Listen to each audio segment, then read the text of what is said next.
1, 2, 3, 4, 5, 6, 7, 8, 9, 10. I am counting my steps because I read if you walk between 6,000 and 8,000 steps per day, you will going to be healthy. And even today is a little cold, but it's sunny. So I want to keep myself healthy. And I want to walk. And I want to continue trying hard to keep myself healthy. Well, the same thing with the language, right? If you want to learn Spanish, you cannot stop. You need to continue practicing. So, let's count. You know already the numbers in Spanish. So, let's work. Hola, ¿cómo están? Yo soy Rosa León y están en mi canal para aprender español Easy and Peasy. Let's count, let's walk, let's practice.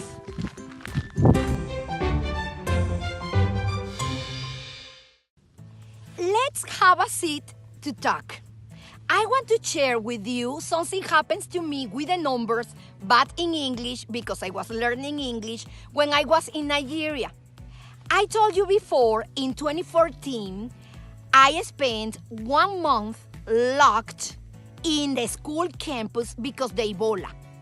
Well, finally, one day, the government, the Nigeria government, tell us we are safe and we can open the school. I want to talk to you about that maybe in another video. What amazing job the Nigerian government and the sanitation department did in that moment to stop the Ebola. And it's very important because Nigeria is one of the most population country in Africa. And they were very afraid about that. But they stopped it. And you know what? I have books. Yes, I am writing a diary. And I already have one book published in Amazon. Yeah, it's my diary as an immigrant. The first book is Diario de una migrante venezolana de Venezuela hacia África.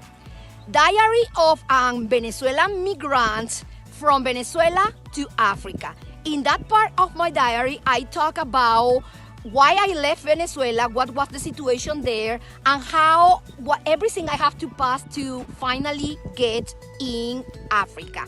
And it's available on paper and in Kindle in Amazon. And right now I am writing the second part. Is Africa Coloring and Burning. Yeah, it's all my adventures in Africa. But let's move on. Let's continue talking about what happened to me with the numbers in Nigeria. When finally the school opened, we had a lot of meetings between the principal, the vice principal, between the teachers in every department. And one of that meetings was very important for me because what happened there helped me to understand better the English and helped me to be more open to the Nigerian people. Yeah, what happens was I had one teacher, he supposed to teach Spanish, but that teacher was first Nigerian, so English was his first language. Second, French teacher. The French is his second language. And the school decided the summer before to send him 1 month to Spain to learn Spanish. So the school contracted me to build the Spanish department and to help him to improve his Spanish so he can teach. Can you believe that? 1 month in Spain and then you have to teach students and a new language? Well, was very hard for him. That first meeting, only he and me, we were talking about the distribution, the plans, everything for the next week when the school is going to start. Or maybe to say, it's better to say when the students come into the school. I don't remember what I was saying in that moment in my very bad English. I say something and suddenly he say, Mrs. Leon, I'm sorry to interrupt you, but I have 7. And I was like, oh my gosh, in my mind, he has what? This is a disease? 7. What is 7? I don't know. He needs a special treatment. What I can do? Well, let's continue. So I said, okay, and I continue talking. And he said again, excuse me, Mrs. Leon, but it's really important for me. I have 7. In that moment, I freak out. It's very important for him. I know he has 7. Oh my God, what 7 is? It is something cultural I need to know. Is I don't know, maybe it's a religion? Nobody told me anything about this. What I need to do, I don't want to be wrong. Oh my God, what is this? So I said, okay, Elijah, can we continue? And he said, excuse me, Mrs. Leon, it's very important for me you understand what I want is 7. In that moment, I freak out more than before and I say, he has 7 or he wants 7? What is this? So, what I did, the best I can do in that moment. Okay, Elijah, let's talk. Let me know. What can I do for you? Smile me back and he say, thank you, Mrs. Leon. What I really want is to teach only 7th grade because I have the older grades in French, but in Spanish I don't feel comfortable teaching older grades. So can I teach only 7th grade? And I was like, no! The sky happened to me. Was like a revelation. Oh my God, it's not a disease. It's not a cultural thing. It's not a religion. He's talking about grades.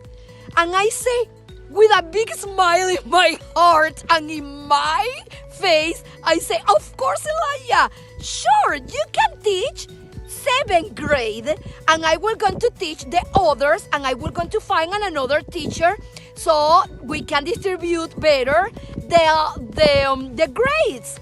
And he was, oh, thank you, Mrs. Leon. I say, don't worry. I will be with you in every step. I will going to help you. So don't worry. You will going to doing great.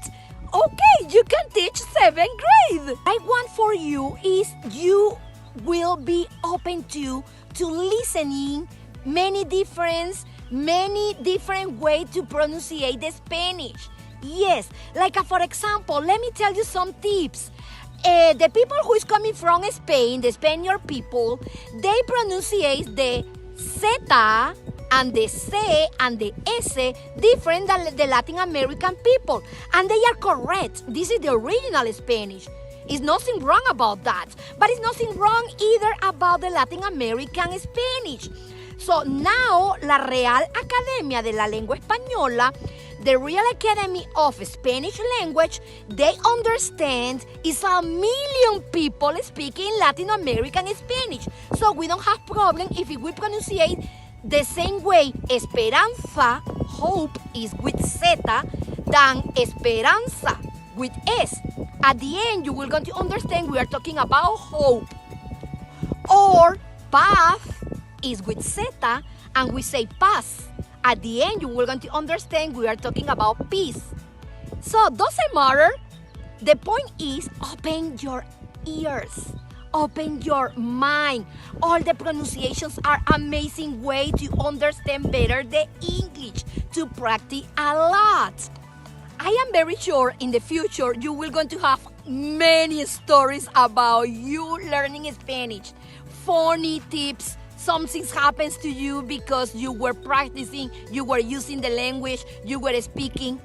That is great. This is something you can keep with you. This is something is going to help you to be better person, to be better learning, and to enjoy this amazing journey we have. What is this amazing journey? Learning a language. In your case, learning Spanish. So enjoy. Open your mind. Paying attention. Listening different kind of accents.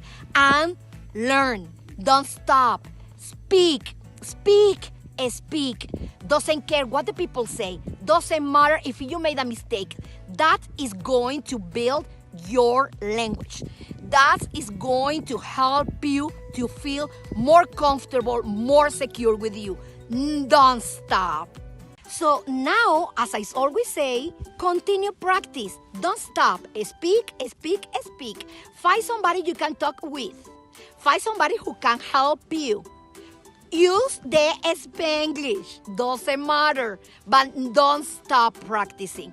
And of course, suscríbete a mi canal. Subscribe to my channel. And you will going to listen. The bell is going to remind you when my videos will be available.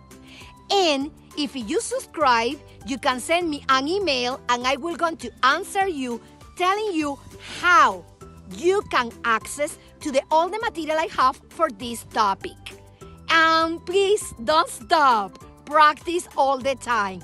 And see you soon in the next video where we are going to talk about, yes, the 50 words in Spanish are very similar than English, and you can improve, you can increase your vocabulary.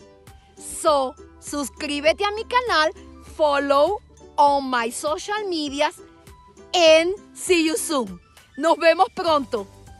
Adiós. Que estén bien.